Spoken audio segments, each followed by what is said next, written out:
Hello, my dear friend. You've missed your colorful dreams and now you're here. Mr.Drowsy has been waiting for you too. In a moment, I'll count down from 5 to 1. Take a deep breath. Let your muscles relax. Gently close your eyes and let yourself drift into the sleepy voice of Mr. Drowsy. 5, 4, 3, 2, 1.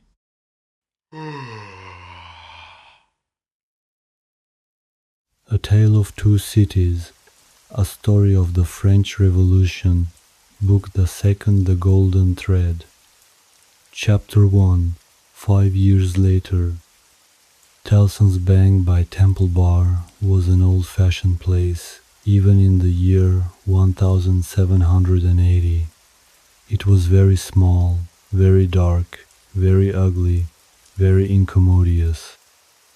It was an old-fashioned place, moreover, in the moral attribute that the partners in the house were proud of its smallness, proud of its darkness, proud of its ugliness, proud of its incommodiousness. They were even boastful of its eminence in those particulars, and were fired by an express conviction that, if it were less objectionable, it would be less respectable. This was no passive belief, but an active weapon which they flashed at more convenient places of business. Tellson's, they said, wanted no elbow room. Tellson's wanted no light. Tellson's wanted no embellishment. Noakes and Co. smite, or Snooks Brothers might, but Tellson's, thank heaven. Any one of these partners would have disinherited his son on the question of rebuilding Tellson's. In this respect, the house was much on a par with the country, which did very often disinherit its sons for suggesting improvements in laws and customs that had long been highly objectionable, but were only the more respectable. Thus it had come to pass that Tellson's was the triumphant perfection of inconvenience.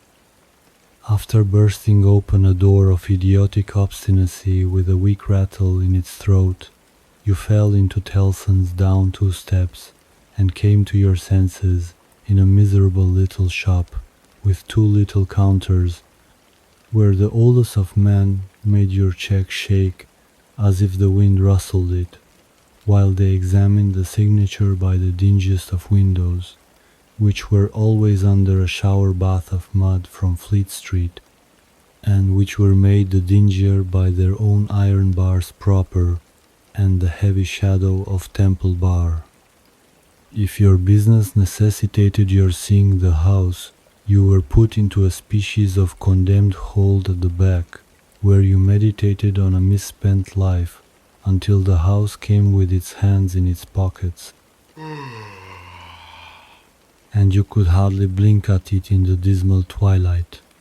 Your money came out of, or went into, wormy old wooden drawers, particles of which flew up your nose and down your throat when they were opened and shut. Your banknotes had a musty odor, as if they were fast decomposing into rags again. Your plate was stowed away among the neighboring cesspools, and evil communications corrupted its good polish in a day or 2. Your deeds got into extemporized strong rooms made of kitchens and sculleries, and fretted all the fat out of their parchments into the banking-house air. Your lighter boxes of family papers went upstairs into a Barmecide room that always had a great dining table in it, and never had a dinner, and where, even in the year 1780, the first letters written to you by your old love, or by your little children, were but newly released from the horror of being ogled through the windows, by the heads exposed on Temple Bar with an insensate brutality and ferocity worthy of Abyssinia or Ashanti. But indeed, at that time, Putting to death was a recipe much in vogue with all trades and professions, and not least of all with Tellson's. Death is nature's remedy for all things, and why not legislation's?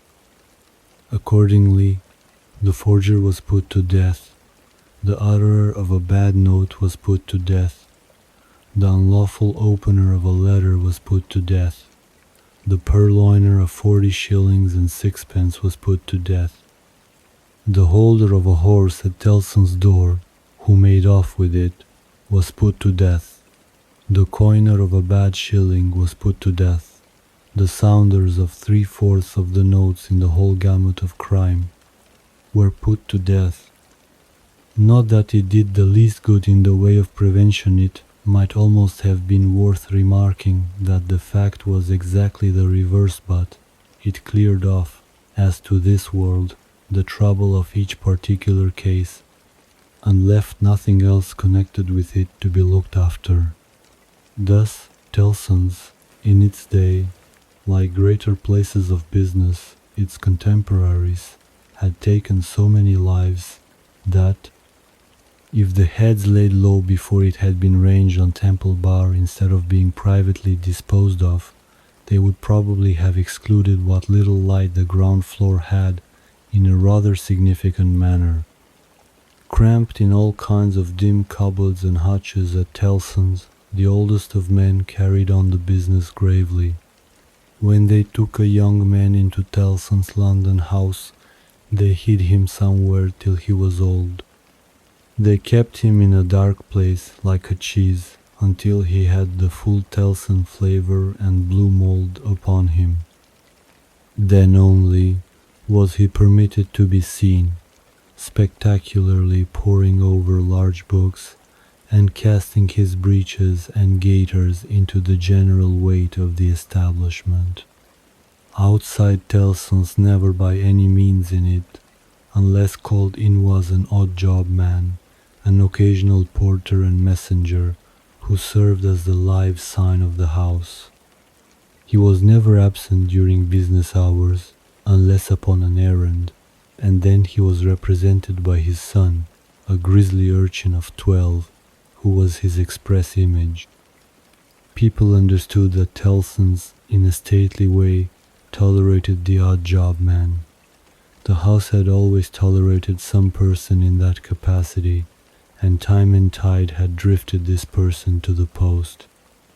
His surname was Cruncher, and on the youthful occasion of his renouncing by proxy the works of darkness, in the easterly parish church of Honsditch, he had received the added appellation of Jerry. The scene was Mr. Cruncher's private lodging in Hanging Sword Alley, Whitefriars. The time, 7:30 of the clock on a windy March morning, Anno Domini 1780. Mr. Pluck, Cruncher himself always spoke of the year of our Lord as Anna Dominos, apparently under the impression that the Christian era dated from the invention of a popular game by a lady who had bestowed her name upon it. Mr. Cruncher's apartments were not in a savory neighborhood, and were but 2 in number, even if a closet with a single pane of glass in it might be counted as one, but they were very decently kept.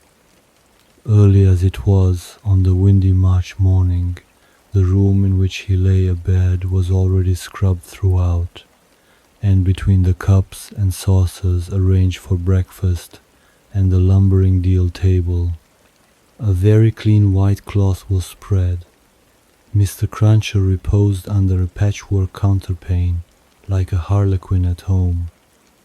At first he slept heavily, but by degrees began to roll and surge in bed, until he rose above the surface, with his spiky hair looking as if it must tear the sheets to ribbons. At which juncture he exclaimed, in a voice of dire exasperation, "Bust me, if she ain't at it agin." A woman of orderly and industrious appearance rose from her knees in a corner, with sufficient haste and trepidation to show that she was the person referred to. "What?" said Mr. Cruncher, looking out of bed for a boot. "You're at it again, are you?" After hailing the moon with this second salutation, he threw a boot at the woman as a third. It was a very muddy boot, and may introduce the odd circumstance connected with Mr. Frost Cruncher's domestic economy that, whereas he often came home after banking hours with clean boots, he often got up next morning to find the same boots covered with clay. "What?" said Mr. Bolaya. Cruncher, varying his apostrophe after missing his mark. "What are you up to, aggravator?" "I was only saying my prayers." "Saying your prayers? You're a nice woman. What do you mean by flopping yourself down and praying against me?" "I was not praying against you, I was praying for you." "You weren't, and if you were, I won't be took the liberty with. Here. Your mother's a nice woman, young Jerry, going a praying agin your father's prosperity. You've got a dutiful mother, you have, my son. You've got a religious mother, you have, my boy. Going and flopping herself down, and praying that the bread and butter may be snatched out of the mouth of her only child."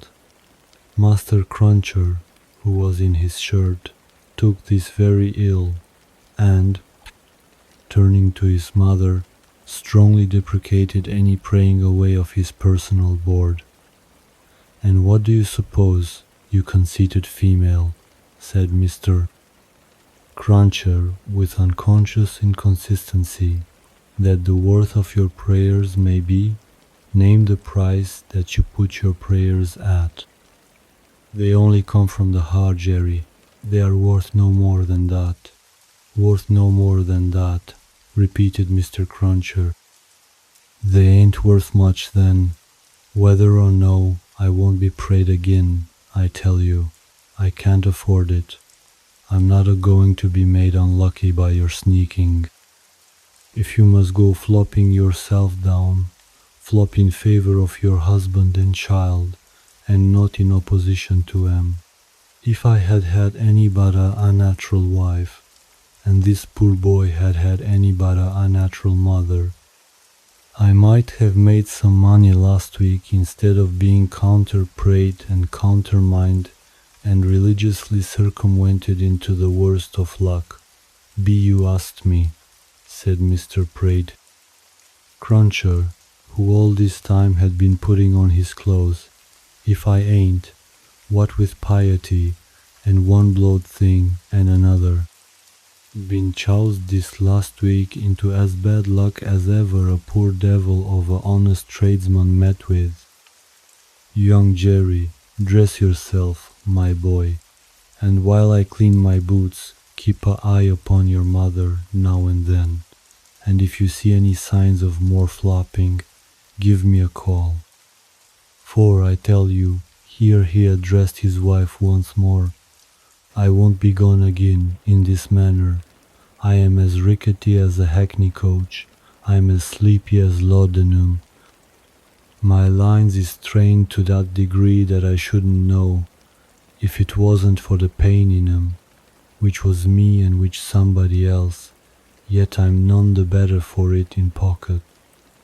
And it's my suspicion that you've been at it from morning to night to prevent me from being the better for it in pocket, and I won't put up with it, aggravator. And what do you say now?" Growling, in addition, such phrases as, "Ah, yes, you're religious too.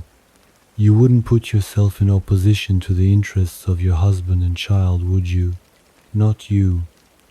And, throwing off other sarcastic sparks from the whirling grindstone of his indignation, Mr. Cruncher betook himself to his boot cleaning and his general preparation for business. In the meantime, his son, whose head was garnished with tenderer spikes, and whose young eyes stood close by one another, as his father's did, kept the required watch upon his mother. He greatly disturbed that poor woman at intervals by darting out of his sleeping closet, where he made his toilet, with a suppressed cry of, "You are going to flop, mother. Halloa, father." And, after raising this fictitious alarm, darting in again with an undutiful grin. Mr. Cruncher's temper was not at all improved when he came to his breakfast. He resented Mrs. Cruncher saying grace with particular animosity. "Now, aggravator, what are you up to? At it again?"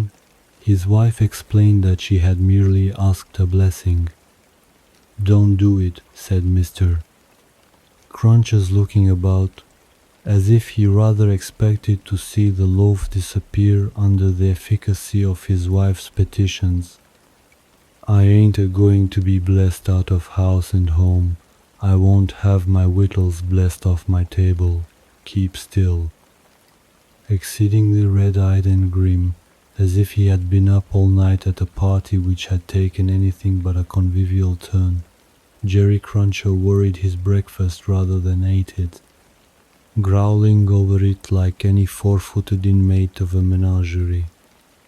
Towards 9 o'clock he smoothed his ruffled aspect, and, presenting as respectable and businesslike an exterior as he could overlay his natural self with, issued forth to the occupation of the day. It could scarcely be called a trade, in spite of his favorite description of himself as a honest tradesman. His stock consisted of a wooden stool, made out of a broken back chair cut down, which stool young Jerry, walking at his father's side, carried every morning to beneath the banking-house window that was nearest Temple Bar, where, with the addition of the first handful of straw that could be gleaned from any passing vehicle to keep the cold and wet from the odd-job man's feet, it formed the encampment for the day. On this post of his, Mr. Cruncher was as well known to Fleet Street and the Temple as the bar itself, and was almost as in-looking. Encamped at 9:15, in good time to touch his three-cornered hat to the oldest of men as they passed into Tellson's, Jerry took up his station on this windy March morning, with young Jerry standing by him, when not engaged in making forays through the bar to inflict bodily and mental injuries of an acute description on passing boys who were small enough for his amiable purpose. Father and son, extremely like each other, looking silently on at the morning traffic in Fleet Street, with their two heads as near to one another as the two eyes of each were, bore a considerable resemblance to a pair of monkeys. The resemblance was not lessened by the accidental circumstance that the mature Jerry bit and spat out straw, while the twinkling eyes of the youthful Jerry were as restlessly watchful of him as of everything else in Fleet Street. The head of one of the regular indoor messengers attached to Tellson's establishment was put through the door, and the word was given. "Porter wanted." "Hooray, father! Here's an early job to begin with." Having thus given his parent Godspeed, young Jerry seated himself on the stool, entered on his reversionary interest in the straw his father had been chewing, and cogitated. "Al ways rusty, his fingers is all ways rusty," muttered young Jerry. "Where does my father get all that iron rust from? He don't get no iron rust here."